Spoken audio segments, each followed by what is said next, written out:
Talk Podcast, episode 76. I'm very, very, very surprised. I'm very, very, very surprised we're recording right now. You're really gonna do this? This is crazy. That's a bit. December 2019. Listen, what you want me to say? Okay, I don't know. After 15 attempts. Oh my gosh, not 15, maybe 12. We got 15. Briana in the building finally. Hi. On the last freaking day, on the last episode of the podcast here. But how are you doing? I'm doing well. Thank you so much for having me back again. No, I'm excited to be back. I can, I watched it over the years and I've seen, what you've been able to do. So this is amazing. I'm glad to be back, even though you really tried to play me on the intro. And you're wanting to start one, right? Yes, I am. Wow, we're just gonna jump into it. Let's do it. Okay, let's go. I'm ready. Yeah. So my podcast is called Medication and Meditation. And it's a platform that's designed to spark thought-provoking conversations surrounding healing, accountability, and growth so that each person can operate as the best versions of themselves. Okay. Is it going to be guest-based or just topics?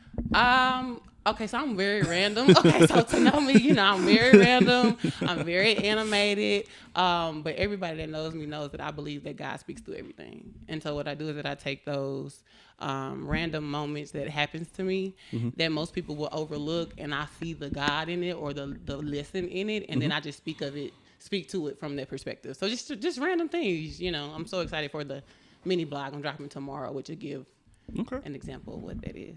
All right, I'm excited for you. Thank you. I personally believe everybody should have a podcast. Really? Yeah. Why? Because podcasts are it's like a unique thing to that person. Like, no one's podcast is ever going to look like mine. True. My podcast is never going to look like theirs. Everyone has their own experiences and things like that. And yeah, I just think everyone should. And I think people stop or don't do it for a long time because there's not a lot of money in it at first. Yeah, I mean, I can see that, but okay. Well, I'll say for me, it had nothing to do with the money, because I started it in 2019, so I had a whole podcast launch, it was a whole thing at Spinners ATX, and shout out Spinners. Shout out to Spinners. And my very first podcast episode had over 700 listens. Okay, and I kind of got nervous because for one, I didn't think that I was the person that should have been speaking about those things. I just didn't think I had lived enough to speak on the things that God was giving me to speak on. And I really just wasn't confident that people would come and listen to me speak and just sit there and listen to me. So it was a lot of, so I did 2 episodes. If you go right now, it's only 2 episodes that's up and I completely disappeared. I mean, I walked away. It was done. It was done. I had, but it was interesting because I took a 2-week sabbatical at the end of the year and I turned 30 this year. Okay. Shout out to us 30 folks. Shout out to the 30 folks. Okay, I'm coming on over to the other side. Okay. Your knees hurt yet? They always hurt. I had double knee surgery. Okay, listen.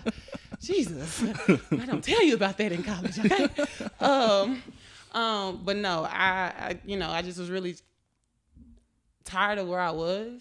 And I was just okay, Lord, what is it that you want from my life? Because I think over these years, I've been going after what I thought I wanted, and not necessarily listening to God's voice and following his direction. And so it wasn't that my heart wasn't in the right place.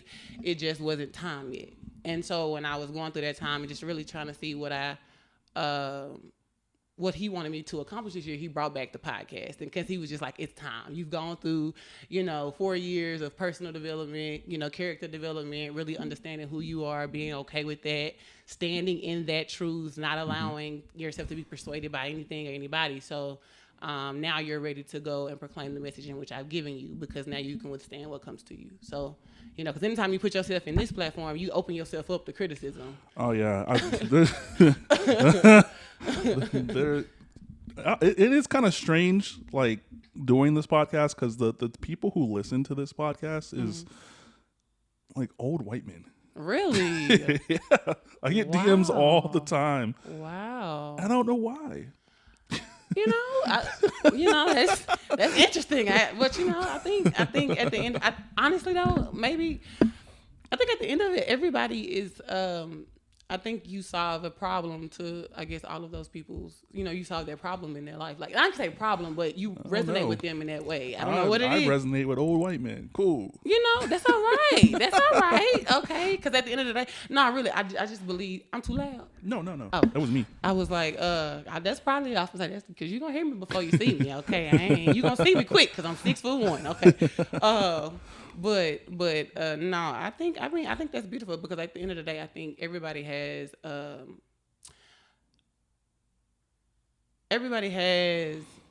an assignment, and people are attached, and a specific group of people who are attached to that assignment. And sometimes those people may not be those people that you have similarities with. That y'all might be two polar opposites. Yeah. You know what I'm saying? But it's something in that. So I think that's dope, though. I think you should really think. I'm not. Is that? I don't know, but because my podcast is in 15 different countries. No, talk your thumbnail. Say that with your chest. You know what I'm saying? Don't. Talk your tongue, Calvin. Yeah, and then I get DMs from people all the time. I love your podcast. I'm just I don't know why, but I'm just gonna keep talking. But YouTube is mostly guys watch, just guys in general, mm-hmm. and then audio is majority women. Okay. So. Which makes sense. It's just just looking at the analytics. It's kind of cool to see doing this pod for as long as I've been doing it. But yeah, I think literally everybody should have a podcast. I don't know if I fully agree with that. I ain't gonna lie to you. I don't know about that. No, I do think that there is. I do think that you can learn something from everybody. Mm-hmm. I don't think that everybody knows. I think that podcasting has. Given a lot of people the space to I don't know how to explain it because I ain't trying to get canceled already, but I'm just saying yeah. I don't know if everybody does. I don't know if everybody should have a podcast because at the end of the day, I think there are a lot of I think if you aren't stewarding your influence properly, you have the potential to lead people down a path that is really, not them. And I think a lot of people at this time have platforms, and I think everybody has a voice, and I do think that everybody should be heard. But in the space, however, in the podcasting world, a lot of people are giving advice on things that they shouldn't be speaking about. Oh yeah. And so I think those alpha guys, alpha males. I don't know. Okay, I don't know. I just passport bros, all of these things. I just don't know. I don't know.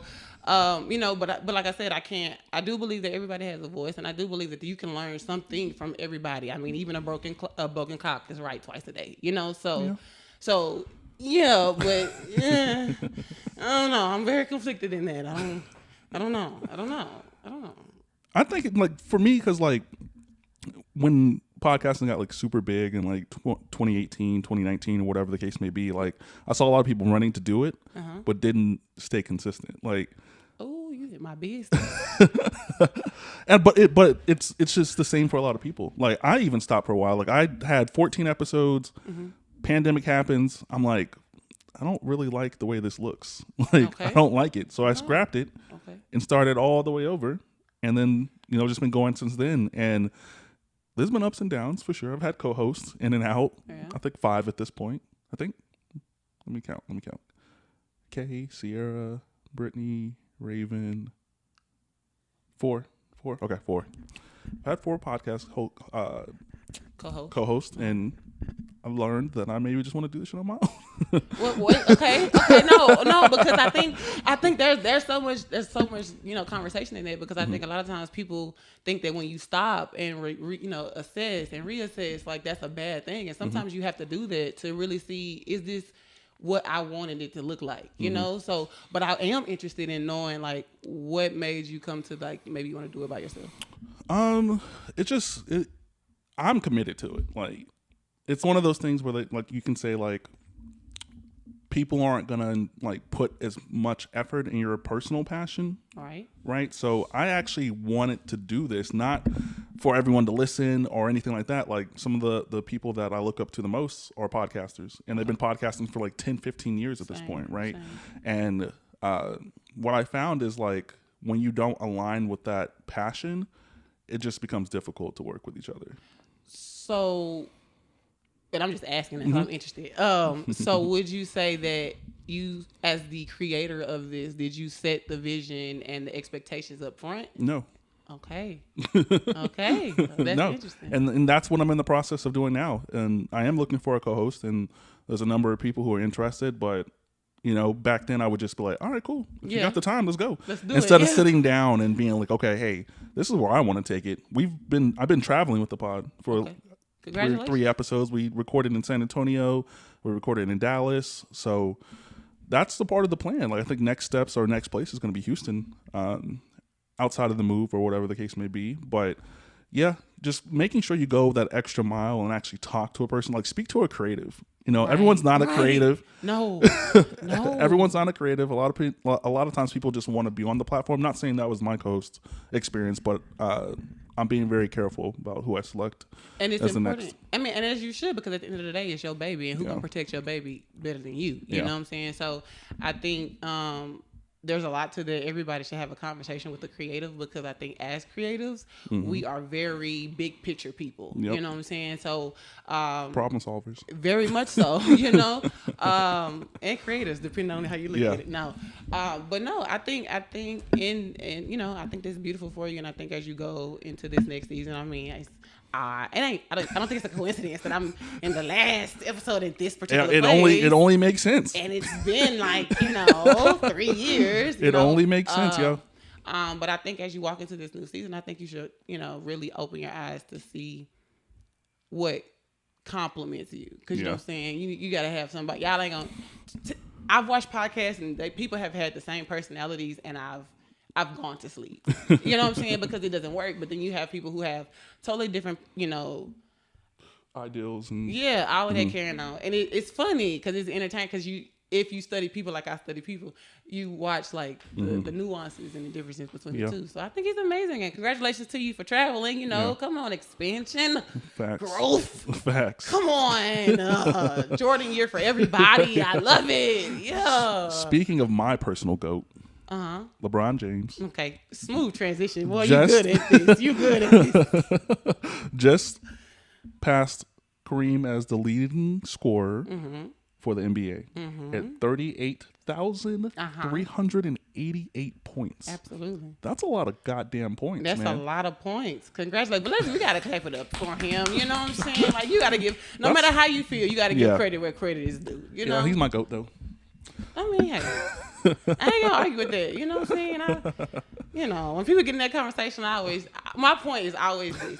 Y'all always arguing if LeBron is better than Kobe and MJ. But the fact that he's even brought up in the conversation, it should be enough. Is enough. You know what I'm saying? So it's like, I don't really, they are all great in their own right for different things, considering the era of basketball. You know what I'm saying? So I don't try to get into that war like that, because I appreciate the game. But, I thought that was very huge. And I think I saw something that said, 38 years after Kareem was born, Kareem was drafted, LeBron was born or something like that. And then it was 38 years after that, he broke Kareem's record with 38, you know what I'm saying, in 8. It was and then if you divide 38 by 38, it's 1. I'm like, God, you really intentional like that. Because who else would put that together like that?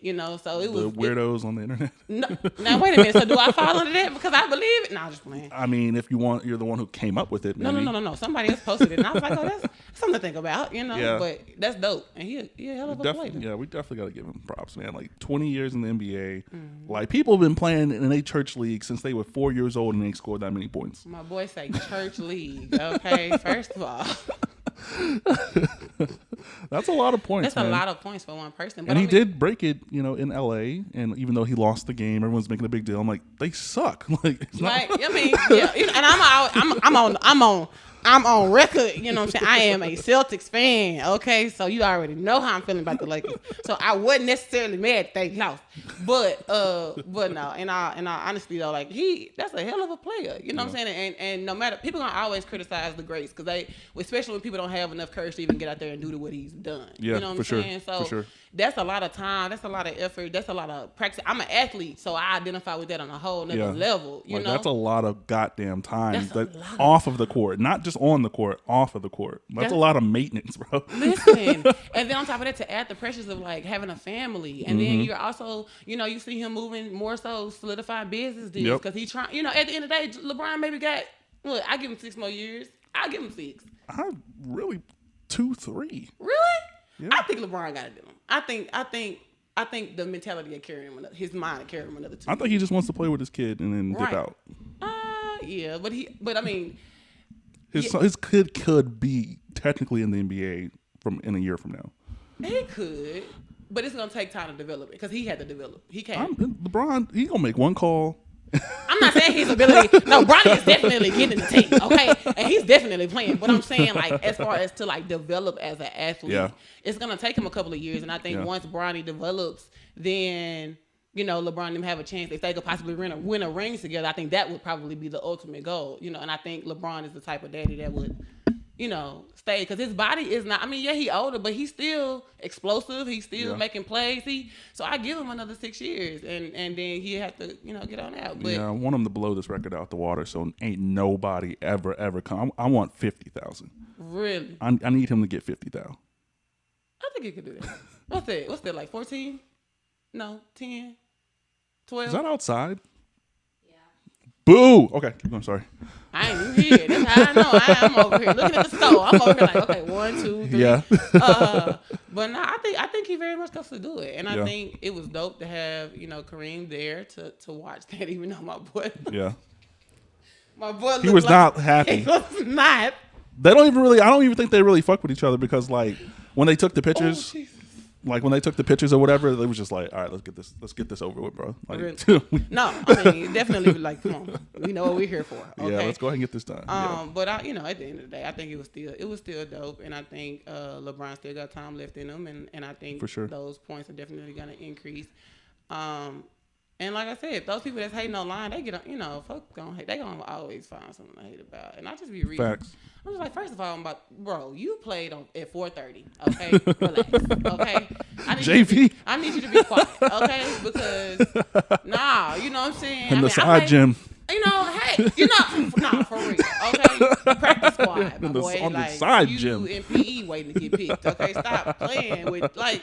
Nah, you know what I'm saying? And that ain't no slight. I don't want nobody talking about that's mad slight. No, it's coming from me. It is. It ain't no slight to JV players. I played JV, but I was in the 9th grade, so there's that. I don't know what to do with it. You know, I was better than, you know, the most. But nah, I think LeBron is you know, I thought it was a beautiful moment, and then I really appreciated Savannah and how he, like, in his speech, like he talked about, because at the end of the day, to even accomplish something of that, you know, magnitude, that's a lot of time. That's a lot of time, like you said, off the court, which means time away from home. And so he had a solid, you know, black woman to raise his black kids, you know, while he going and for sure. and you know, following his purpose and following his dreams. And I think that's absolutely amazing. So I'm excited to see what happens, you know, and I'm able to say to my kids and grandkids, oh, I saw him play in my life. Did you see that picture with like the Jordan Game 6 in Utah picture, and then the picture of him shooting,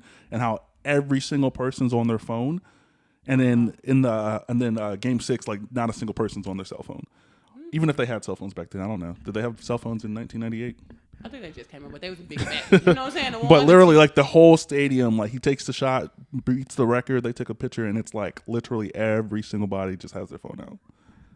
I'm like, you were at an NBA freaking game watching history, and you're watching it through a phone. You could have just sat your ass at home. Because at the end of the day, we knew that this was coming. You know what I'm saying? It ain't like we didn't know that he was going to beat the record at this thing. So you know that, like, it's going to be recorded over and over. They said courtside seats was 70,000.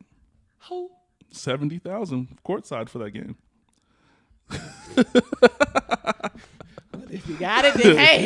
If you got it, then hey. You know, I think it's all right. You know, but as for me and my house, we gonna watch it on the TV, and we gonna watch it on YouTube and replay it over and over, and we gonna go from there. So you know, but you know, hey, I would, if I had it, I probably would pay it. I ain't gonna lie to you.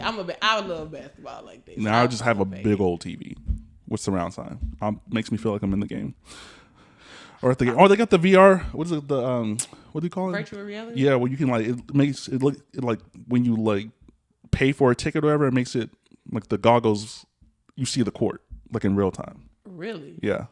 You know, I ain't gonna lie to you. Can I be honest? I'm gonna be honest. I am terrified of this virtual reality. That is too weird. I just don't understand. Like, I saw some pictures that was made with the, I don't know, what is it called? I don't know what it's called. But that shit people paid for to like give the government all their photos. You know what I'm saying? Well, I mean, listen, I'm gonna be honest. At the end of the day, they got all our photos because we all signed up for Facebook. We don't know. The biggest lie on the internet is I read these terms and terms and conditions. Like, we don't know what we read. So I think they got access to all of that. But I just think it's weird how you can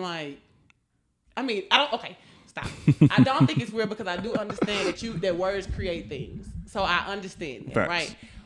But it's when you use it with a weird, it just seems weird. It's just something about it just don't seem, I don't know. I can't explain it, but just I saw them pictures and they was created with like words and I was like, oh, I know what you're talking about. The I don't know what the name it is, but you can like say a phrase and it can like write a paragraph based off of it. Listen, whatever it is, okay, I don't care what it is. I just think that it's weird. I feel like we're gonna be living in a real life, iRobot moment when all these, I really do, because this just moving a little too fast for me. That's all I'm saying. I don't know. Speaking on that as well, I think it was maybe a week ago at this point where it froze over and thousands of people had no electricity, me included.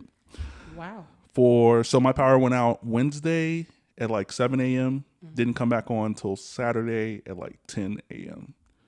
And I was thinking, I was like, damn, like I don't have a cell phone. I don't got TV. I don't got no fucking technology right now before I went to my parents' house and like just charged every fucking thing. Right. But I was thinking, I was like, man, what if this shit turns on us and we just don't have it no more? A lot of people would be lost.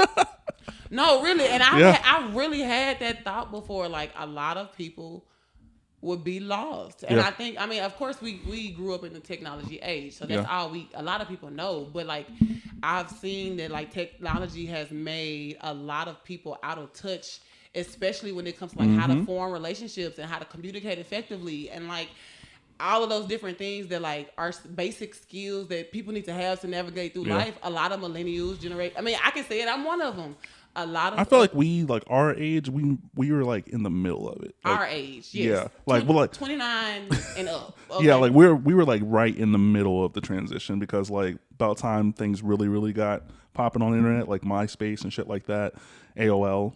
Like we were maybe like 5th, 6th, 7th, 8th grade or whatever. So we, when that overall transition happened, we kind of went from playing outside to, playing. These kids are starting with never going outside. Never going outside. I said, I felt so good when I left my apartment today and I saw all the kids outside playing. I'm like, thank you, okay? Jesus, what is going on? But no, so I think that I think a lot of people would not know how to function because if you think about it, I think a lot of people are addicted to social media. I think a lot of people are addicted. They yearn. I think at the end of the day, everybody craves like relationship and in some sort, and it doesn't have to, So social media gives you that.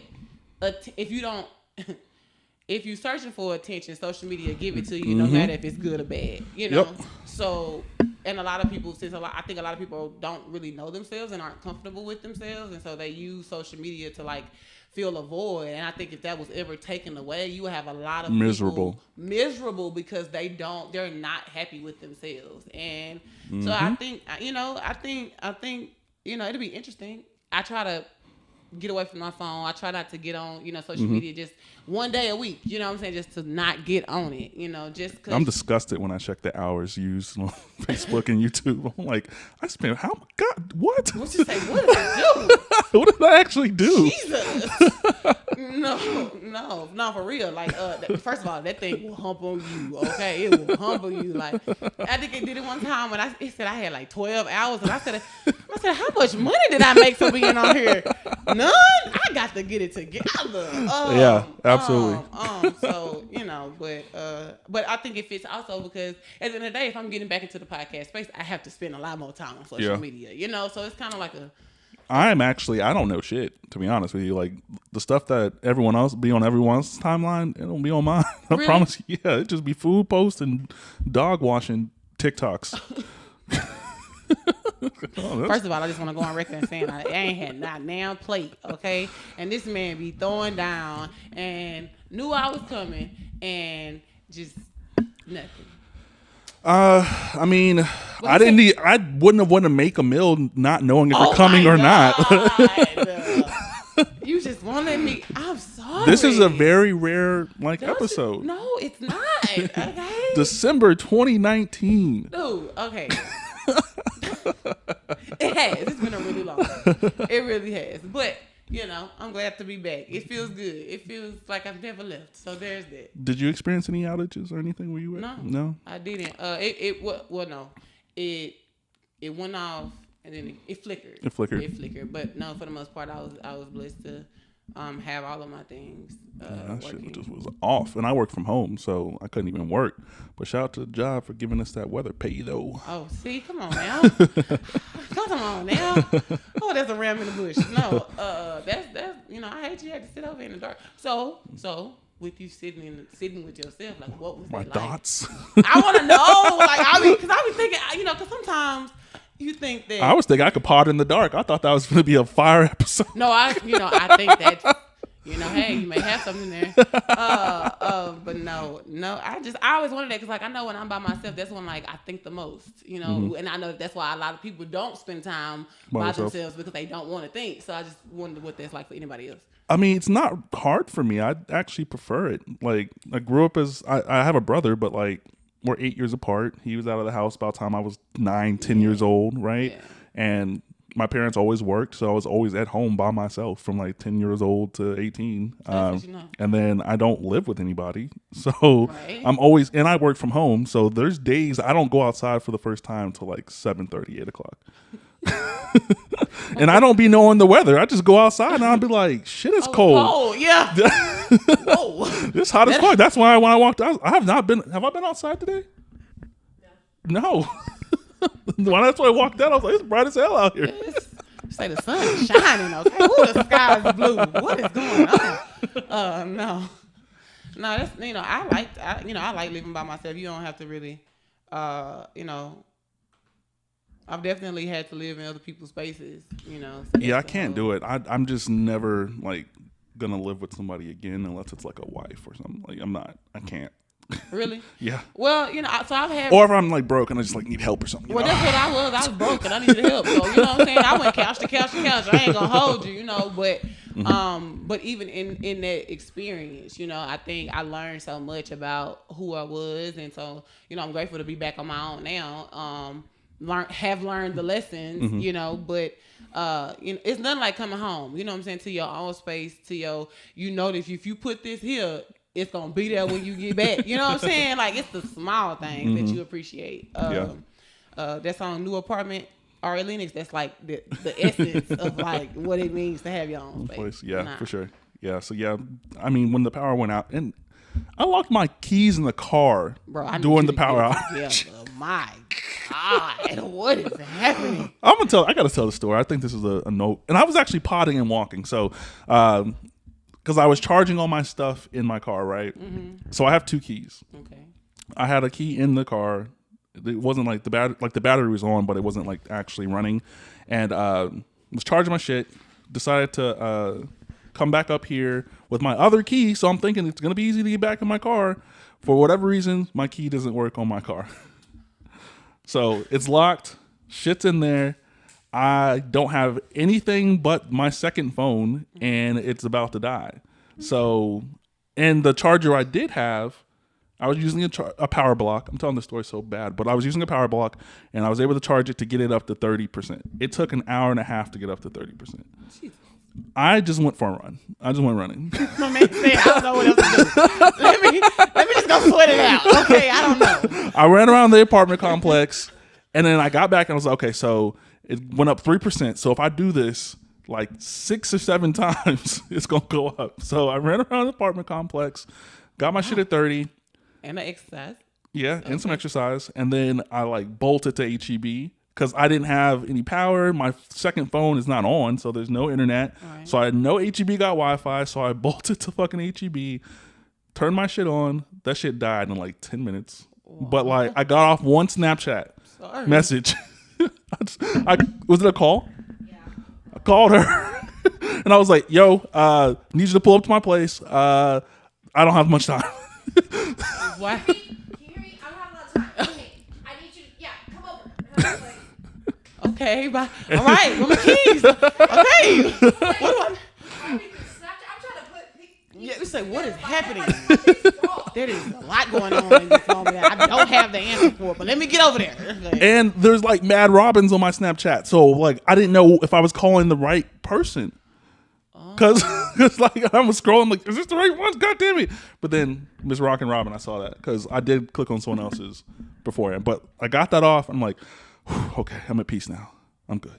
Well, at least you got enough to get you there. Okay. And it literally died seconds later. I didn't even get into HEB before the phone died. Yeah, it was crazy. So I ran back. She was here, and then had to like figure out how to get in my car.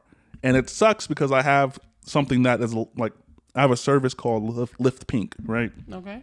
They will come open your car for you. It's $9.99 a month. They will just come do it for free. They'll help you with batteries. They'll tow your shit. They'll do anything you need. Lyft Pink? Yep, through Lyft. What? Yeah. Lyft? Yeah. They'll tow your car. Discount rides and everything. Like, yep. It's like a premium upgrade. Yeah, like if I really want to, if I need to take a Lyft, it's like half off. It's like half off, because my battery died at a gas station once, and they literally came.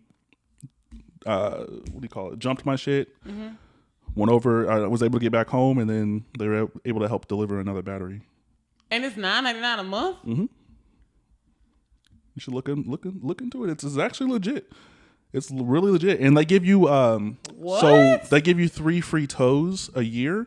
They give you 2 tows that is 200 miles, and then they give you 1 tow that's over 300 miles. Well, first off, if you get your car towed more than twice a year, 3 times a year, you don't need to drive at all. You need to Uber, Lyft down there, okay? Don't you drive at all. But yeah, shout out to Lyft Pink. Not a lot of people know about it. I didn't learn about it till that day that my battery died. I was like, I need someone to help me figure this shit out. Not only did they again come, and it is just like Lyft, so you'll see the person coming, you'll see the tow truck on its way to you. So you know exactly when they're going to get there. What? So that's like $120 a year? Yeah. Yeah.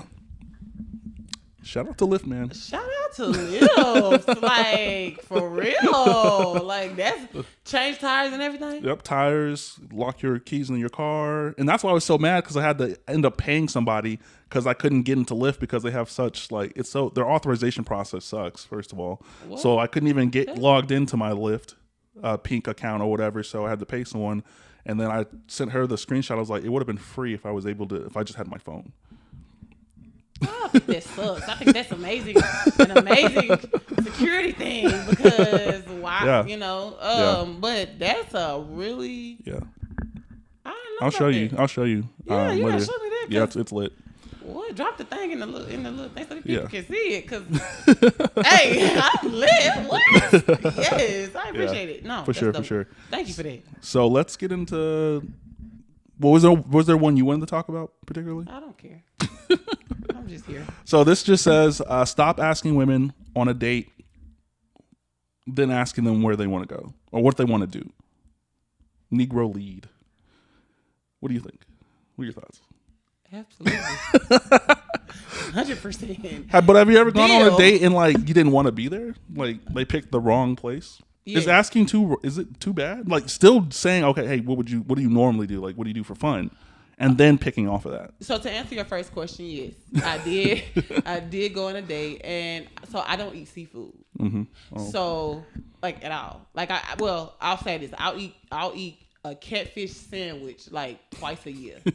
Majority time in the summertime with some ranch, ketchup, and hot sauce, a little mixture with some white bread, and just got dumped in like that. That sounds good as hell. You know, so but I don't. That's not. I don't like seafood. So most women do. So it took me because it's expensive. They don't like now, it for wait the a taste. minute. Now you're not just gonna breeze. What does that mean? A lot of people don't like it for the taste. How do you know that? I know a lot of people, man. You don't know all the people? A lot of people. A lot of people that you know. No. That's. I think that's the truth, though. You don't eat seafood. How do you know? The majority of people that I know that eat it, they be busting down. Juice be running all down the hand, so it's obviously got some seasoning. No, I mean seafood, not crab oil. Like give me like tilapia or like things like that, like real seafood, not just a crab boil with some potatoes and eggs and a crab boil. You speaking about that real like condescending, okay? Like that's just not. There's nothing wrong with that. That ain't how your voice said it, okay? I mean, I'm just saying. What you said was we can be honest here. This is a safe space. It is. Safe. Okay. No. You don't eat seafood. He took you to a seafood place. Yeah, and they didn't have like chicken tenders to them. I mean, of course I got it. I don't care. People be like they sell if I don't, what you want me to do? Okay, nah, but I got steak. But I don't like the smell of seafood, so I wasn't. But I mean, he tried, and I think that's the purpose of all of this. It's like it's not about. I think it's not about getting it right. Now, use emotional intelligence. Use emotional maturity, okay? I think you do have to, I don't think your first date should be I should come to your house. Yeah. I don't think that, I don't do dinner dates on first dates. I don't like to either. I don't see the point of it. Like I want to talk to you, not watch you chew. Like I want to just sit and talk to you. Now, going to maybe like a restaurant and sitting down with like drinks, cool. But I would never. I'm not a dinner date guy for first dates. And go. No, but like for me, like when it comes to like that first date, people usually do just want to come over here and be cooked. I mean, cook well, okay? That doesn't surprise me, okay? I don't.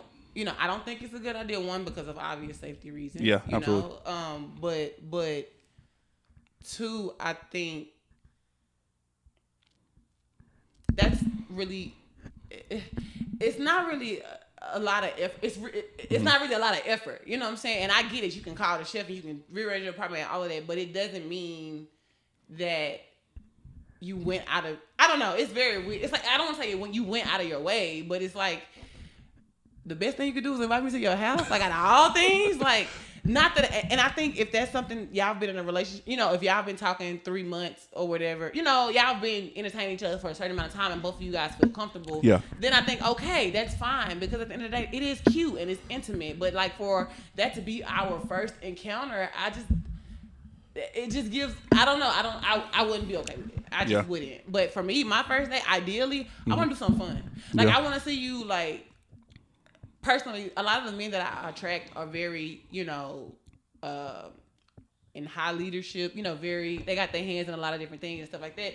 So you always got to be like professional and like put together. And I think when you go to dinner, you're just very uptight. It's not comfortable. It's not comfortable. So like, let's go to like let's go bowling or let's go play pool or something that's not a lot of, running around. We can have fun because I want to see, and then we could just talk. Because I think if you get people talking and laughing and having fun, then you can really get to know who they are. Versus like sitting at a table and I'm just looking at you and you just looking at me and we just like asking. And it's awkward because you asking like, what's your favorite color? You know what I'm saying? Like, don't ask me that, dog. Like, what are we here for?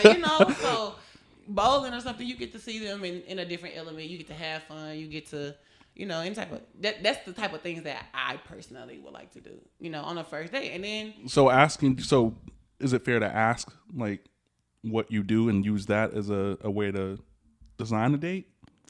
When you say ask what I do, like so, let's say we're talking. Like, of course, you're going to talk prior to your first date. I hope. But I hope so. I really hope. I really do. Let's say maybe finds out that you like basketball. Okay. And he asked that question prior, like with your conversation, and then takes you to an NBA game or something like that. That's dope. That's technically asking you, what do you want to do?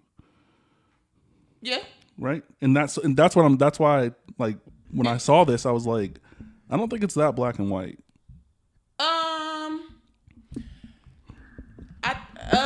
don't know. I don't know how to say it. I don't know. And the reason I'll say that is because I think anytime I think you should study the person that you're dating.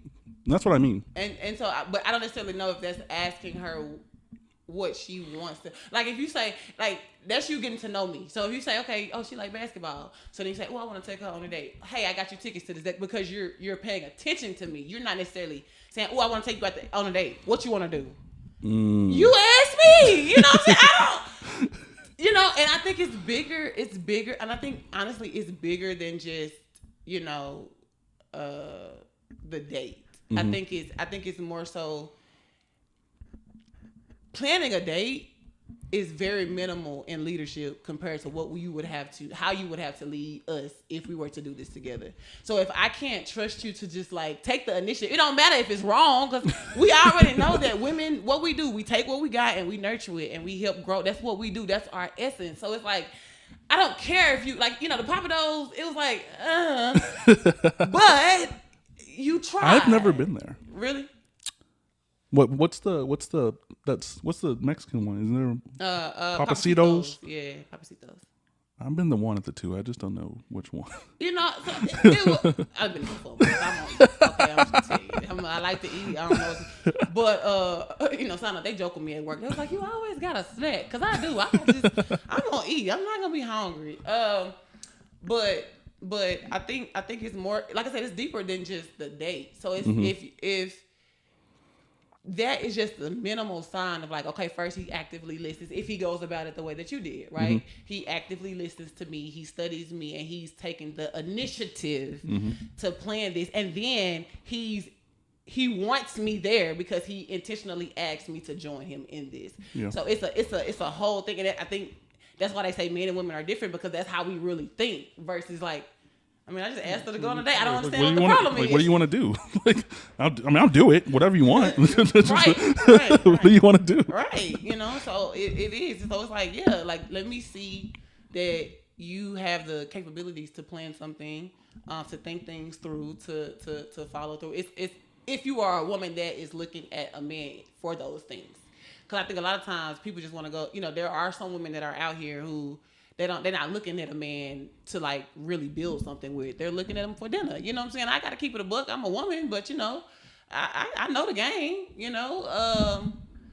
And so I think if you're with a woman and that's what you're intentionally dating, you're looking for those type of qualities in a man, and that's what that thing of something so small it shows. Yeah.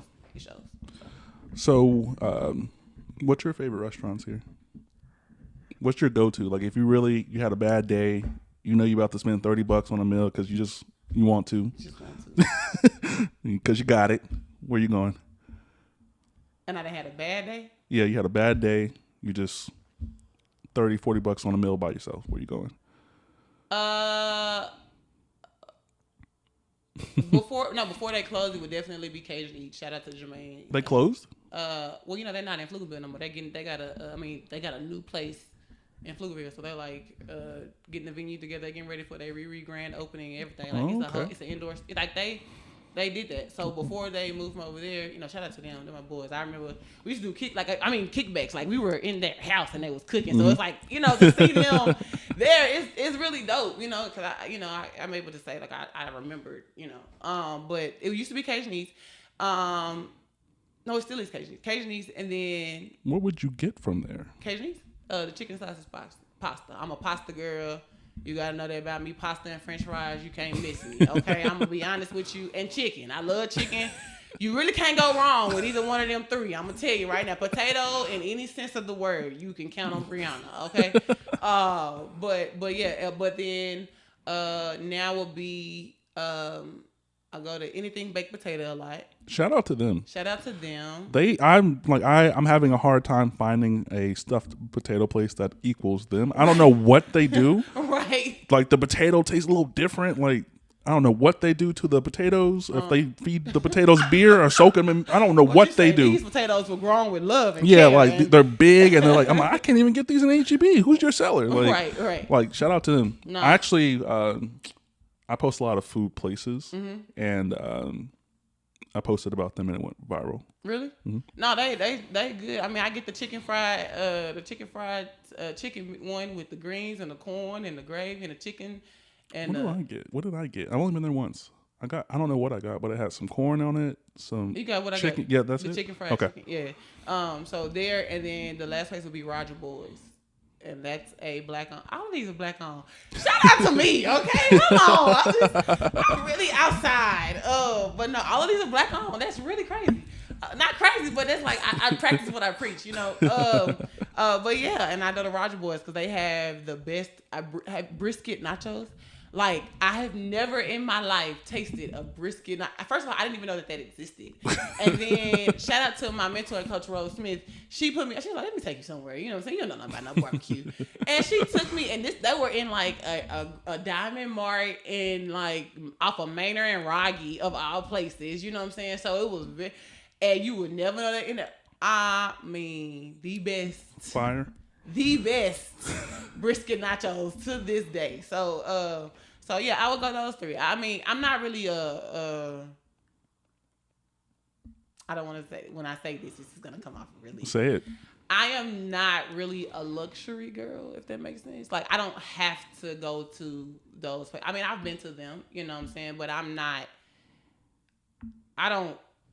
that's not something that matters to me. You know what I'm saying? Now, my friends, all my friends, they luxury baddies. That's what they do. They, you know, that's who they are. But I think it works because I'm just who I am, you know, but I'm not that person. So I'm not going, if we go out, I'm not going to say, my first thought is not going to be Ruth Chris.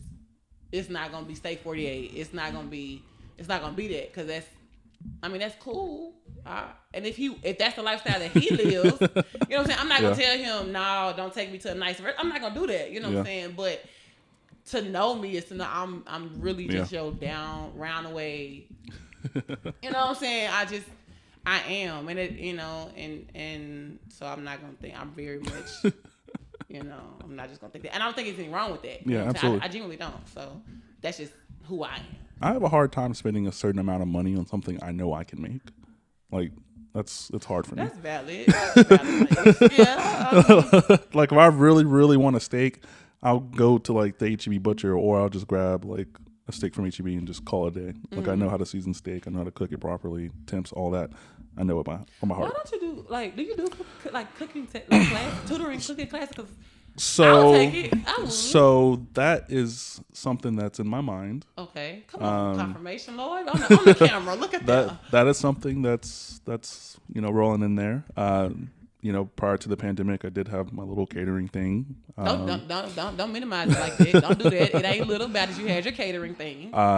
But depending on how this move works or what that looks like it may be a thing where I do maybe groups of up to 5 and have people pull up and then just go through an entire recipe together. So that's something that's at your place.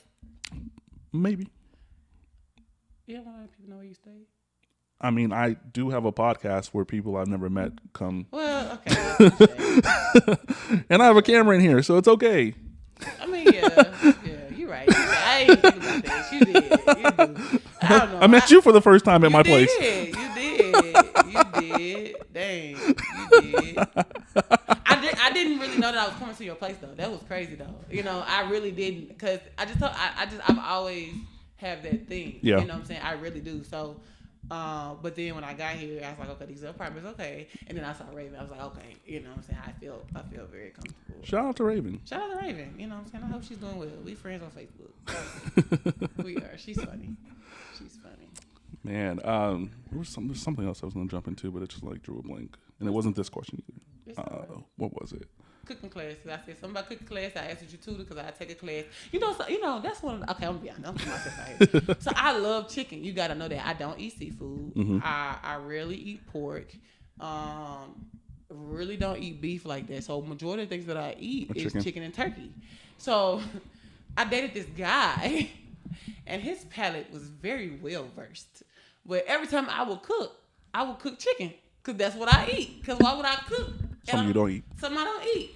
And, we broke up and stuff like that. And afterwards, I realized, like, that was a thing that bothered him. But because, like, he appreciated the effort, like, he appreciated that I would get up and cook, he would just kind of tolerate it. But he hated that. And that just brought that back up. I don't know what they brought that back up for, but I just thought that was like, So I would take it, and I still to this day because it's just me. I want to eat chicken. I'll cook a steak here and there. I've diversified a little bit. But. People tend to not cook for me because they think I'm just gonna like judge them. I mean, I would. But like, my parents do it to me. What you mean? Like, I'm gonna talk about this. I'm gonna talk about it in a second. But like, yeah, people feel a type of way when they cook for me. Like they feel like they have to do the most. And like, you just go out to eat, yo. Like you don't have to. If I don't eat what you eat, like you can just go out to eat, yo. Like it's okay. It's perfectly fine. I got my question. So are you kind of hard to cook in front of? I don't know. No, you know. Now you know if you know. What if someone's cooking for you? They make you go to the room. Absolutely not. Absolutely. What if they lock you in your room and when they're cooking for you? Like I don't. Because they don't. I personally like I had a man cook for me before. But my only request was that he didn't cook until I got there. I don't know. My focus is crazy in the kitchen. Like I'm like so routine. Like it's kind of a sight to see. I've heard like people are like they don't even want to speak because I'm just like so focused on certain things. Because when I cook, I'm cooking with like multiple burners going at the same time. Did you go to culinary school? Started, didn't finish. Okay. Well, I mean, I'm just asking. Like, most chefs that I know, like they all like they very systematic in the way that they do things. Like it's kind of scary because now I'll tell you about the story. But like I was at my parents' house cooking, and the way my kitchen's set up is my trash can's right here, right? So I'm constantly washing my hands while I'm cooking all the time. Like I don't stop. Like it's kind of obsessive. And like I always throw my trash to the right, and the way the trash can was set up, it was on the left. So I kept going to the right every time I was trying to throw something away, and I was like, damn, I'm so routine to the point like. I haven't cooked in another kitchen in a while, so I cook for my parents. My parents always ask me to cook, right? Because I have family members, just like 5. I have like 5 cousins that I'm cool with being on my social media. 5, and yeah, only 5, only 5, no more. Leave the request somewhere else. I'm not approving it. Anyways, public service announcement. Okay, do not let that go over your head. But my power is out. I didn't have shit to do, so I was like, sure, why not? I know what I'm doing in the kitchen. Like it's like, but they're in their 60s, right? They have their way, and I knew it was gonna happen. I just didn't know when it was gonna happen. Like they started trying to cook. What would you say? Cooking from the couch? Yeah. And I'm like, hey, y'all got it. I had a whole plan in place. I know exactly what I was doing. I was almost done with the cook too. I'm surprised I got that far. That far. And then they come in here trying to teach me things that are incorrect in the kitchen, but it's okay. It's not. I'm never cooking for my parents again. That was their last time. Don't do that. Don't do them like that. No, that was their last time. Don't do them that was like it. I'm retired. They just wanted to feel like they are doing that with you. They asked me to do it. No, I think it's bigger than that. I think you know what I'm saying. At the end of the day, you're their baby. You the baby. Yeah. Okay, so you're the baby. You're grown. Stop making this about them. I stand for the older generation. Be on my side. No, I'm not, because honestly, it just sounded like they, parents just want to feel like they can still, you know what I'm saying? They just want to spend some time with you. And I think parents have this hard time allowing their adult children. They have a hard time balancing like parenthood with their adult children, because adults, we develop our own personalities, and they raised us, but we turn to our own being. And so now it's more than, this is just my child, this is an adult now, so I have to now learn this balance between adulthood. And so I think in that moment it was like, because if you're that focused, then I can only imagine watching my child do something that they love. Like, how can I be in this moment with them? So they may not always go about it the right way. So, but you just got to, if you look deeper than it, it's like, okay, I get it. But my man said, y'all have ran down. Yeah, okay, that's it. 3 strikes and you are out. No, just one more time. Give him one more time. No. Let them play this clip and then be like, is that right? And then y'all had it, and then cook them one more time. You got to meet my parents, yo. Well, I will meet them, okay? Because I don't meet a stranger. I don't, okay? But no, I think it's what were you cooking? It was a seafood boil.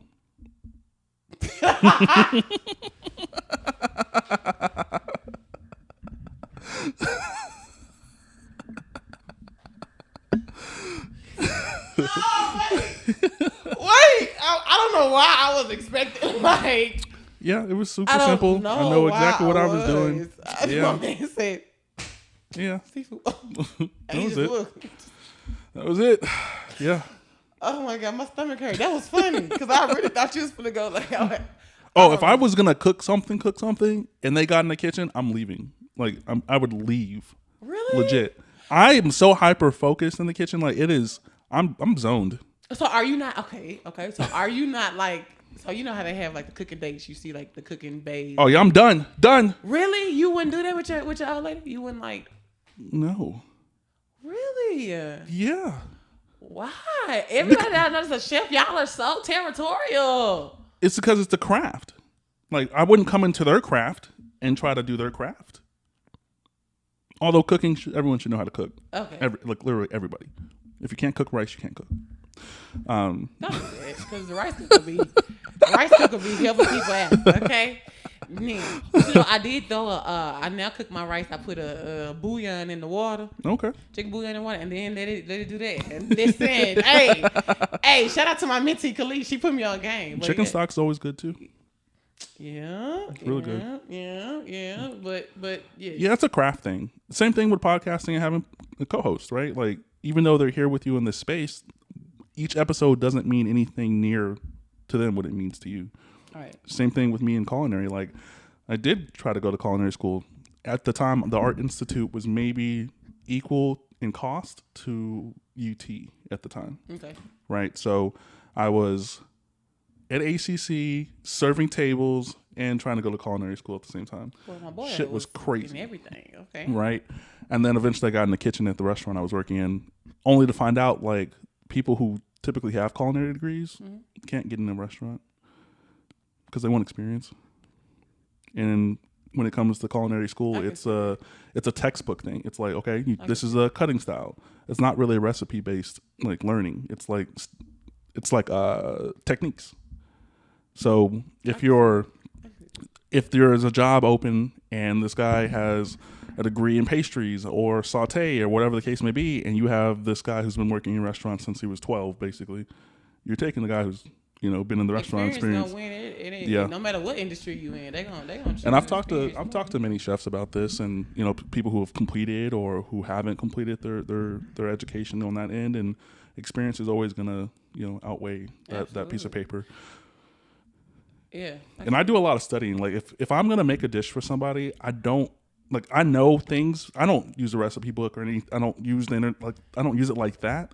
What I usually do if I'm gonna make something for someone, I'll look at 10, 15 different recipes, find the constant that's going to for sure be in it, and then I kind of build it out from there. So you sprinkle your personality on top of it, like some parsley. I love plating. Like I think plating's a part of cooking as well. It is. And presentation matters. Yeah, a lot of people just be on this thing called TikTok, just throwing shit together and making people think it's going to be good, but it's not. Hey, that's another story for another time. How do you know that is good? You cannot make because it's food. Like, I know you use processed cheese versus actually fresh cheese. I saw you do it, bro. I saw you open the bag and drop it on the cutting board. I know what processed cheese tastes like. It's not even a taste. It's a thing. Like, fresh ingredients are so important to me when I cook. Absolutely. Like, super. And then, like, these viral videos go crazy for, like, Alfredo with processed cheese. I'm like, you were so close to, like, it being really good. And you cut a corner. I hate when people cut corners in the kitchen. Oh man, Gordon Ramsay over here. Not even that. I like. No, but that makes sense. You're an artist. Yeah. So you look at it. I think artists look at. I think artists look at their craft with a different lens. Yeah. So that's like when we, I do makeup, but it's hard to hear me say like I'm a makeup artist. Mm-hmm. Just because like I've said it before, but I understand like there is a craft that goes to it. Yeah. Now anything that you have to be creative with, it's always up to the person that's creating, but I think there are standard just foundational things. Yeah. That I think you just gotta know that if you're really in that space like that, then you just gonna look at stuff like that, Yeah, for sure. Man, this is wonderful. I know. Feels good to be back, huh? It's worth all the years waited, ain't it? Yeah. No. Yeah, this is super fun. Gotta get you out of here. We just got a few pictures to take, and then we'll try to get you to Rihanna. Oh, I'm good. What time is it? 6:08. Oh, we got time. Okay, so yeah, was there anything else you wanted to touch on? Anything that's in your mind, your spirit, anything that you want to talk about in ending? No, I mean I ain't have nothing. Just playing. I mean I was just coming to chop it up. You chop it up. I think it. If anything, for me, I just want to say thank you, because this is more than just getting on the podcast for me. Like I've never felt as comfortable as I felt now.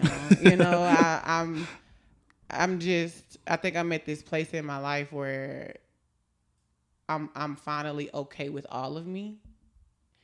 And I think, it took going through all of those different transitions.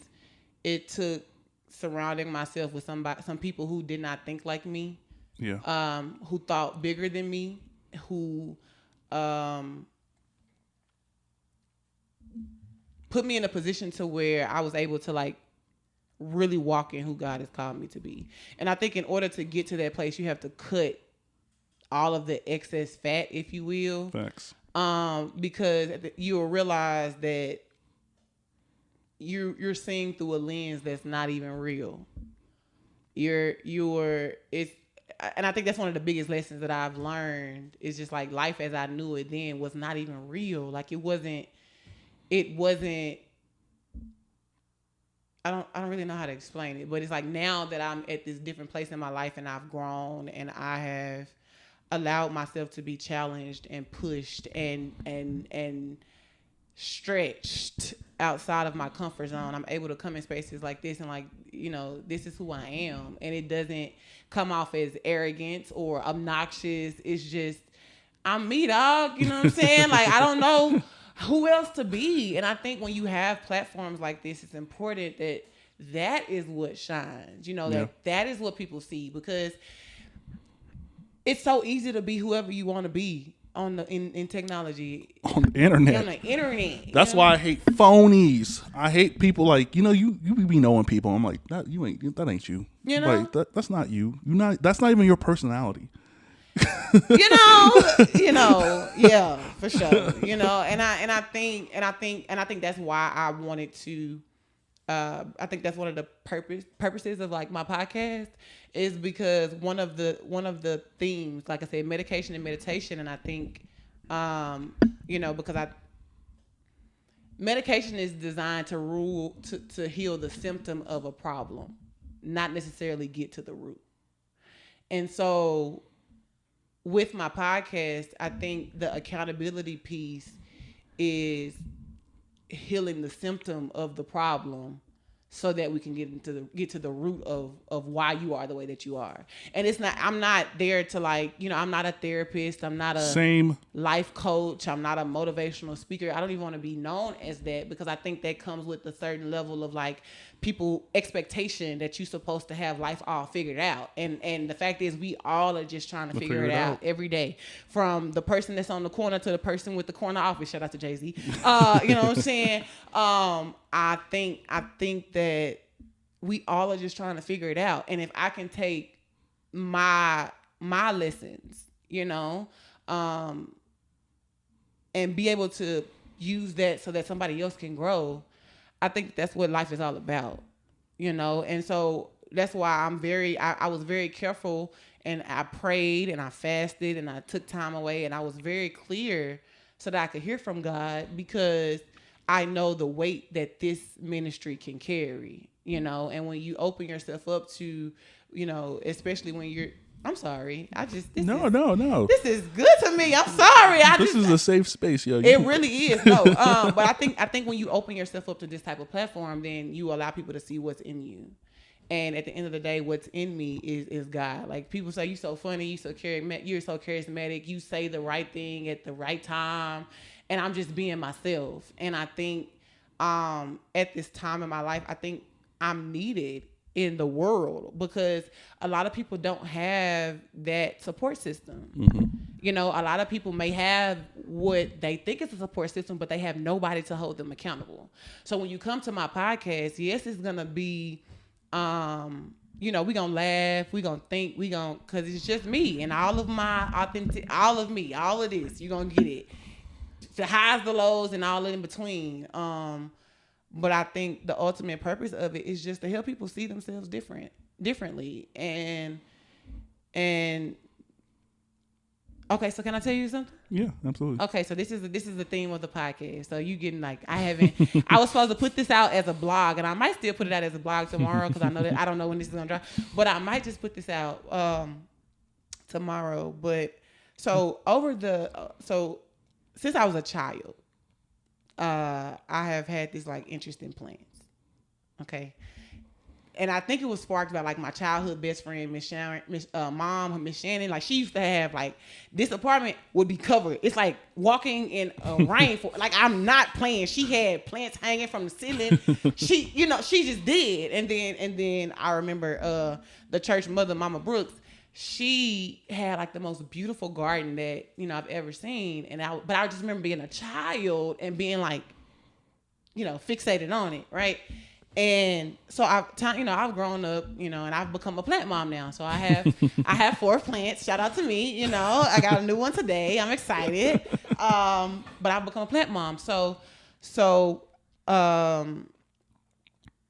I've killed or unalived. Is that the new word? Unalived. I think that's what it is. Yeah. Okay, so I've unalived. I want to be I'm trying to be politically correct as much as I can.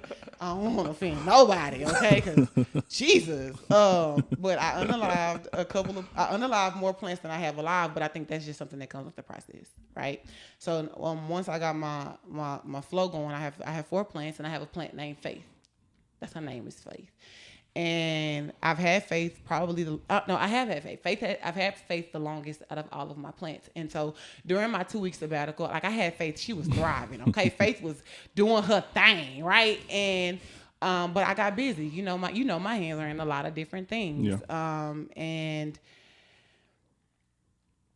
Faith, I ain't gonna say she was unalive, but Faith began to turn brown. The leaves started to fall off a little bit, So in my mind, I thought that I killed my plant, And so, this particular day, I just was having a really bad day, right? I was in this season of like feeling like I wasn't doing enough. It wasn't that I wasn't grateful for where I was. Mm-hmm. I felt like that my life should have been further than where it was. Like I just felt like, a lot of things have happened since then. I'm now the executive director of a global nonprofit now called Black Women in Business. And so a lot of these different things happened, and it was because somebody else saw something in me, not necessarily what I saw in myself. And so I was so focused on like where I was just at a really bad time. So I come in the house and I see this plant and I'm just upset. So I'm just like, I need to throw this plant away, okay? Because she just did, right? and weeks had passed and I never threw the plant away. And I thought it was very interesting how we could feel that something is dead, but for whatever reason we don't throw it away, right? And so I kept going, and this particular day, like this feeling on me was on me hard, right? I was just mad. I didn't want to be bothered. This was during a sabbatical. I just felt like I wasn't enough. And so my mentee called me, and she was just like, "Can I come to your house and cook? Because the cafe is closed." All right. Right? I'm not in the mood, but I know what it's like to be away from home. You know what I'm saying? So, all right. So she get there, in the process of us talking, I look at the plant. I look at Faith, and I was like, I need to throw this plant away because I am going off. And she goes, "Miss Murphy, let me go over here and look at this plant." So she walks over to the plant, and I'm just going off. I've been saying I need to throw the plant away. Matter of fact, let me get up and throw it outside. And she goes, "Miss Murphy," with that inflection and everything. "The plant ain't dead, it's growing. Look, there's a new leaf about to unravel right there." And immediately, I heard God say, "You're doing better than you think you are." And I think a lot of times life will put us into a position to make us feel like we're not doing enough. I think it's so easy for us to be our own worst critic, we talk to ourselves the worst. And I think at that moment, yes, it was about a plant. Yes, it was a plant, but it was so much deeper than that because I was really at that place. Because the reality was I wasn't in a bad space. Yeah. You know what I'm saying? Could I have made better choices that resulted in better outcomes? Absolutely. But at the root of it, I was okay. Yeah. And so in that moment, it was you don't give yourself enough credit. And I think if for nothing else, people need to be reminded, yes, it's okay to continue to strive and to run after this, proverbial dream, American dream, but I think I just want people not to be so careful in running towards something that you miss the beauty of the present.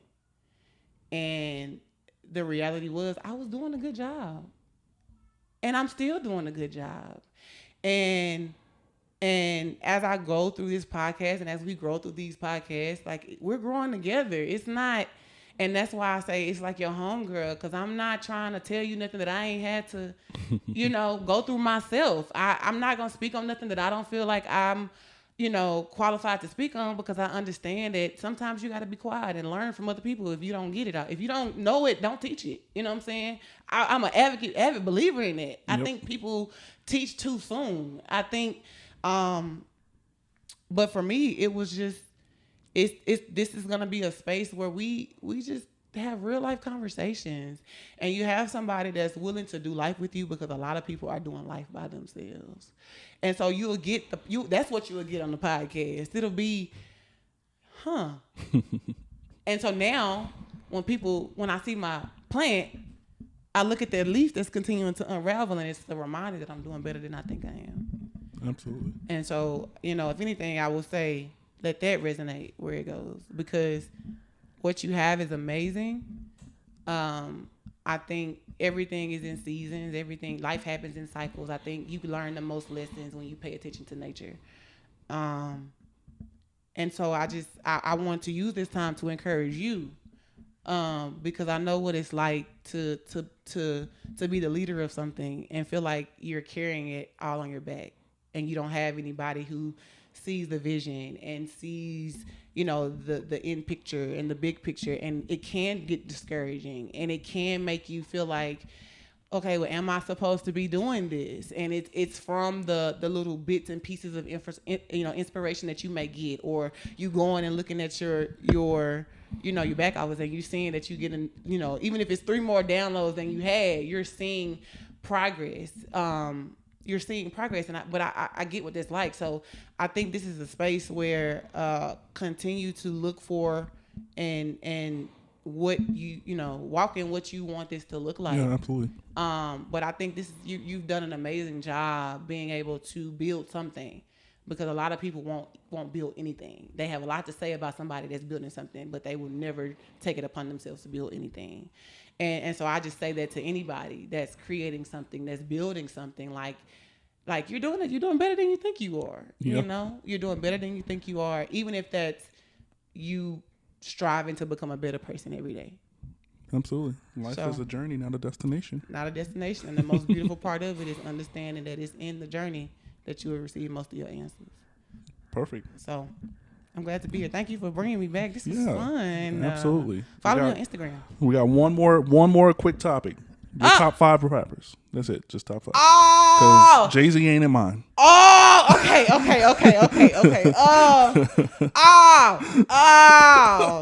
My top 5. Yeah, your personal top 5. Oh, no particular order. Nope.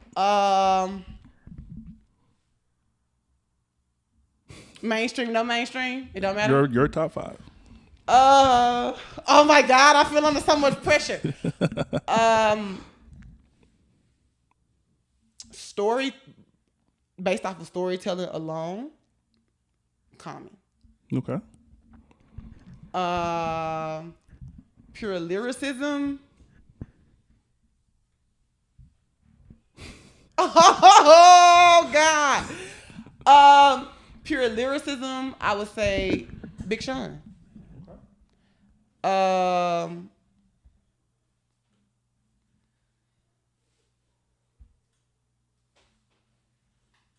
A person that's gonna, Big Sean. A person that's gonna Okay, that's 2. Oh my God, this is so hard.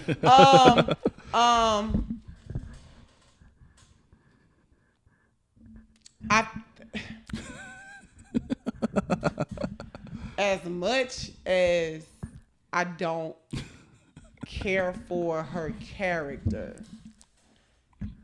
as an artist, Nicki Minaj belongs in the top 5. Okay, that's 3. You got 2 more.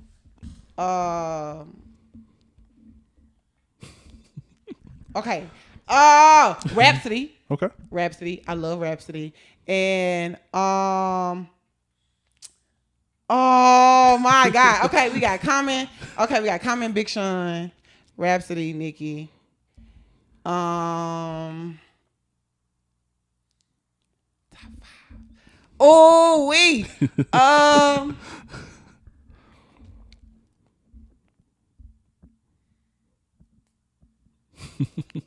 This is so hard because this one is interchangeable. Mine's is not. I think I might have. We talking specific artistry, not anything outside of the art, right? Yeah, just your favorite rappers. Just your top 5 rappers. Rappers about the art. Oh, who is that 5th one? Who would that 5th one be?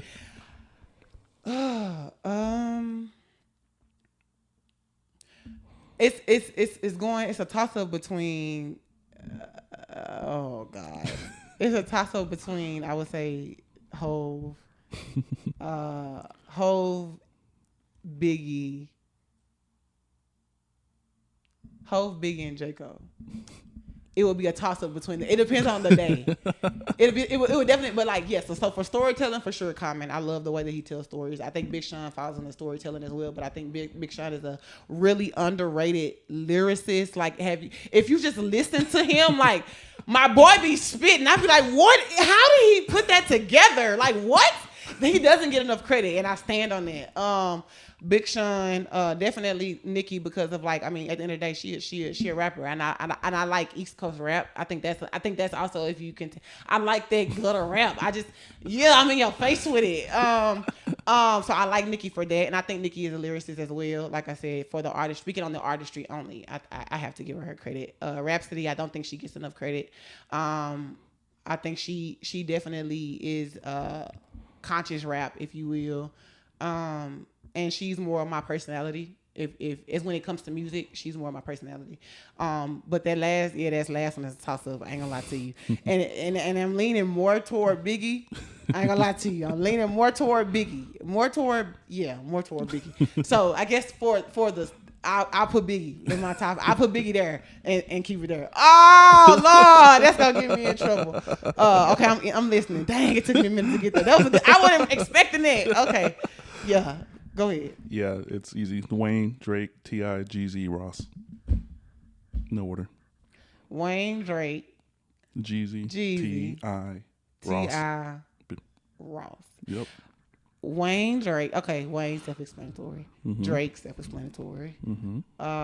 T.I. People sleep on T.I. Mm-hmm. I listen. What's the one with motivation on it? What album is that? I listen to that one all the time. That's old T.I. He had the black on with the hat on the. Mm-hmm. You know what I'm saying? I listen to that one all the time. And T.I. versus T.I.P. is a fire album. I haven't listened to that one all the way through. It's fire. Okay, I'm gonna listen to it. T.I. Okay, I can respect that. T.I. and T.I. can rap too. He can rap too. What's that? The piss poor morally line was like that was a very creative line. T.I. Rick Ross, yes. And Jeezy. Rick Ross and Jeezy, they make me want to feel like I feel like I need to go move some work. Okay, they make me feel like I need to go on. I be like ready to accomplish the world. You hear me? Like, listen, like I be ready. I be in the mirror. Okay. Now that's a solid list. I don't think I have a problem with that. Yeah. I don't have a problem with that. I don't because I think when we do have those top 5 rappers, I think a lot of great rappers are overshadowed by those. The people that everybody say. But like I said, I think Common, Big Sean, Rhapsody, Nicki, and you said Biggie. Biggie.